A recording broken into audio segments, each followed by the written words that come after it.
Welcome friends, আপোনালোকক মোৰ চেনেলৰ পৰা স্বাগতম জনাইছোঁ। আজি আমি দেখাম আপোনালোকক এইটো মেচিন আমি কেনেকৈ ডেলিভাৰী কৰোঁ। আমি যোৱা ভিডিঅ'ত দেখাই দিছিলোঁ আমি মেচিনটো কেনেকৈ ৰেডি কৰিছোঁ, আৰু আজি এই মেচিনটো 3000 কেপাচিটিৰ মেচিনটো কেনেকৈ ডেলিভাৰী কৰিম আপোনালোকক সেয়া দেখাম। আৰু কাষ্টমাৰৰ ডেট আজি লোৱা আছিল, সেইকাৰণে আমি বৰষুণ বতৰ হোৱা এতিয়াও এই মেচিনটো এনেকৈ গাড়ীত লোড কৰি লৈ যাই আছোঁ। ওপৰত ত্ৰিপল টানি হ'লেও যিহেতু কাষ্টমাৰক আজি দিম বুলি কথা দিয়া আছিল। আৰু আপোনালোককো যদি এনেকুৱা ধৰণৰ মেচিন লাগে মোৰ লগত যোগাযোগ কৰি ল'ব পাৰিব। 500, 1000, 600, 300, 200 যি লাগে, আপ টু 10,000, 20,000 যাক যেনেকুৱা কেপাচিটি লাগে আমাৰ তাত পাই যাব। আৰু যদি কাৰোবাক হাঁহ মুৰ্গীৰ পোৱালিও লাগে, পোৱালিও এভেইলেবল আছে, গোটেইখিনি পাই যাব। আৰু কোনোবা যদি মেচিন লৈ কণীৰ অভাৱত মেচিন চলাব পৰা নাই, তেনেহ'লে মোৰ লগত কণীও পাই যাব, কোনো টেনশ্যন নাই। এতিয়া দেখিছে আমি এনেকুৱাকৈ গোটেই গাড়ীখনতে প্লাষ্টিক দি বান্ধি ল'লোঁ যাতে ভিতৰত পানী নোসোমায়। আৰু এতিয়া আমি কাষ্টমাৰৰ ঘৰ আহি পালোঁ।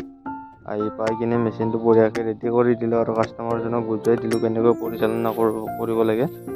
আৰু এতিয়া আমি পাৱাৰ চাপ্লাই দি মেচিনটো চলাই চাম গোটেইখিনি কাম ঠিক ঠাকে আছে নে নাই। আৰু এইটো কণ্ট্ৰলাৰ আৰু এইবিলাক দিয়া আছে ভিতৰত। আৰু বাহিৰে পিছটো মই আপোনালোকক দেখাই দিছোঁ। এইটো হৈছে আপোনাৰ এক্সজষ্ট ফেন, যদি ভিতৰত অভাৰহিট হয় এই ফেনটোৱে ওলাই দিব। আৰু এটা MCB দিয়া গৈছে, যদি অভাৰহিট হয় এই MCBটো পৰি যাব।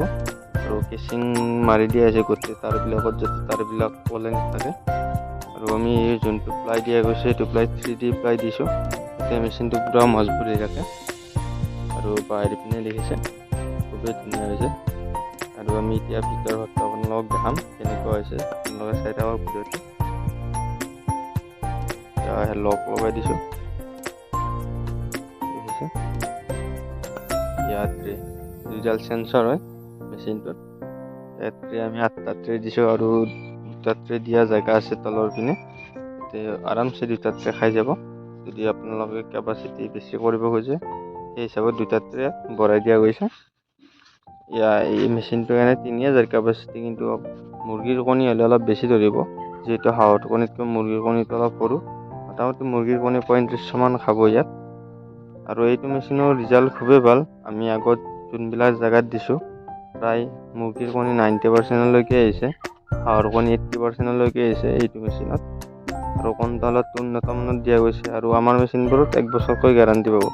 যদি আপোনালোককো লাগে এনেকুৱা ধৰণৰ মেচিন 100ৰ পৰা আৰম্ভ কৰোঁ, আপোনাৰ যিমানলৈকে কয় আমি মেচিনবোৰ দিব পাৰিম। আৰু আমাৰ চব মেচিনতে 1 বছৰকৈ গেৰাণ্টি থাকে। আৰু কণ্ট্ৰলাৰবোৰ খুবেই ভাল উন্নত মানত দিয়া যায়।